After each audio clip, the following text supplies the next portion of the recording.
My name is Constance Pultz.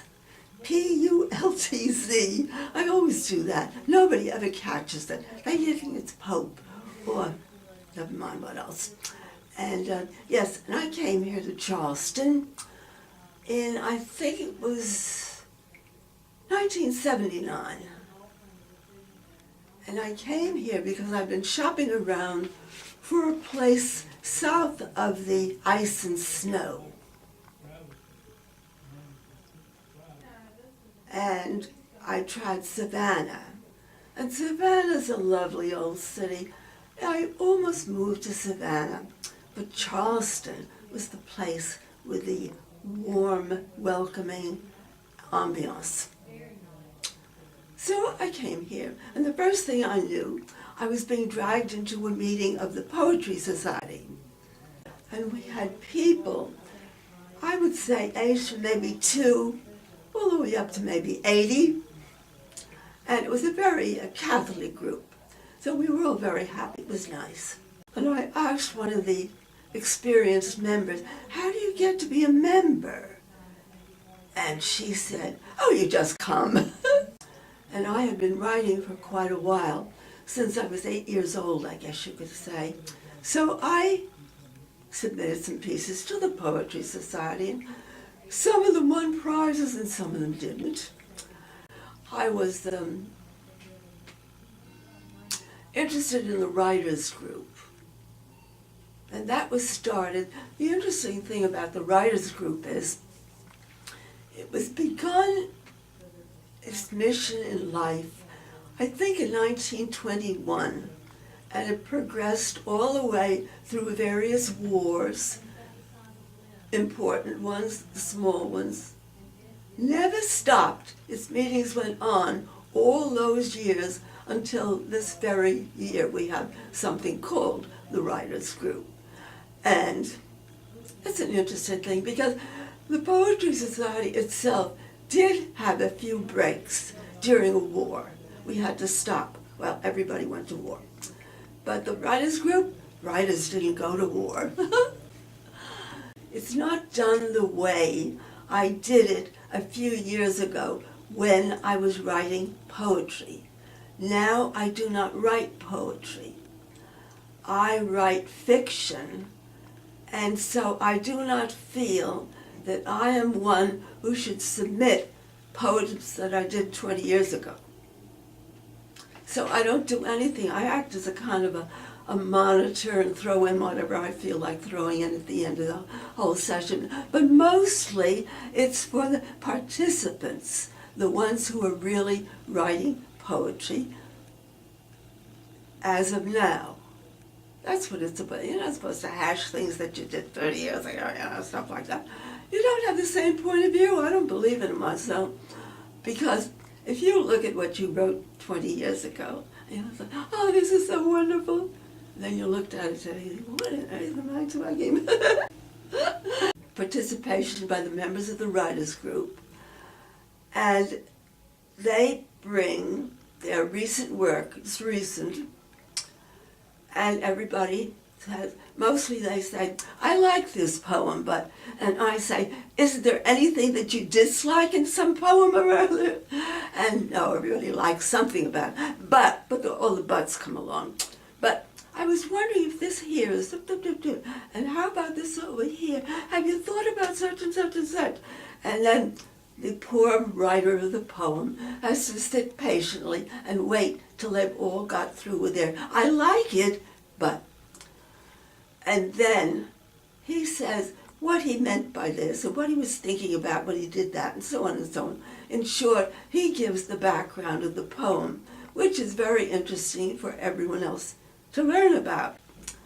We have competitions still for high school students, and they are invited to come at the forum and read their poem and get a lot of applause, and their fond relatives come down from Squeehunk or somewhere, and everybody's very happy and has a good time. Except the ones who don't win, and they're not happy at all. You know, I've had a lot of technical problems that have delayed me. I had this nice little word processor, just like a computer. All I needed, little screen about so big, but everything came out that you needed to work with, and you erased it. Everything was just hunky-do. I wore it out. So then someone gave me his. Everybody got enthusiastic when they came out. So he had bought one too. And sure enough, I went through that one. Then I had nothing. So then they came up on eBay. I took a chance on $10. But the trouble with the $10 was they didn't have a connecting rod. You couldn't use it.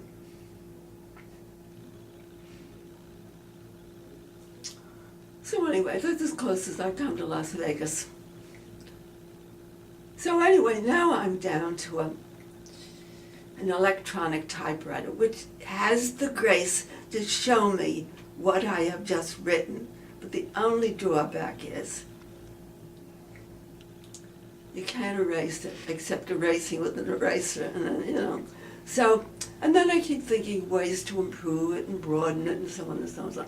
So it's a long procedure. But after all, what else? What's my life here anyway? If I didn't have that, I'd be playing bingo. There was at the time a very left-wing critic who had a competition, a book.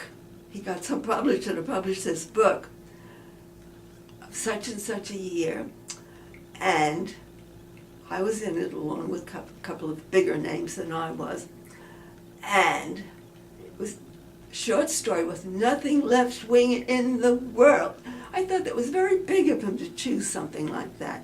So he did have a couple of left-wing things in it, but anyway, he was big-hearted.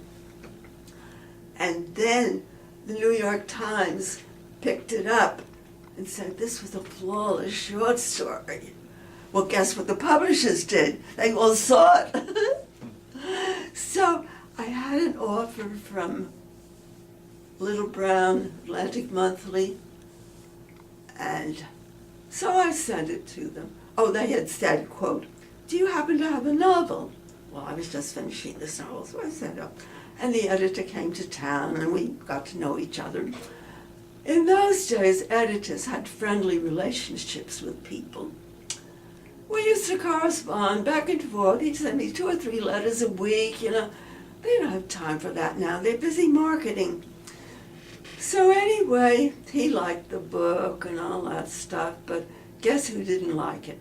The marketing people didn't like it. I think I would have gotten in a lot of trouble with that book anyway, so it's probably just as well. But anyway, that's my claim to fame. And after that, I had a short story. And did you ever hear of the Saturday Evening Post? Okay. Well, that was a big thing in those days. So they had a short story that I had. Once in a while, I could turn out a short story that would be good, and the rest of that was mediocre. So anyway, I made quite a bit of money out of that, and I was very happy. And oh yes, and that was it. So anyway, downhill ever since. I traveled to Charleston with my manuscript in my arms, only to find that a very well-known, popular writer had written something on the same theme. It was what happened to the analyst and his patients in August when he went on vacation. That sounds a neat idea, but you get their head. So anyway, so then I switched to poetry, Poetry Society, blah, blah, blah, blah, blah. And then all of a sudden, I lost interest in writing poetry. And then a novel is what interests me. Now you have scope, you can develop character. So that's what I shall take with me into the tomb. Be sure you have a nice tomb for me, yes.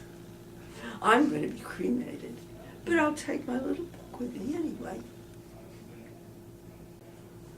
Yeah, I suppose genes plays a part in it. And also, don't forget I had polio when I was 2.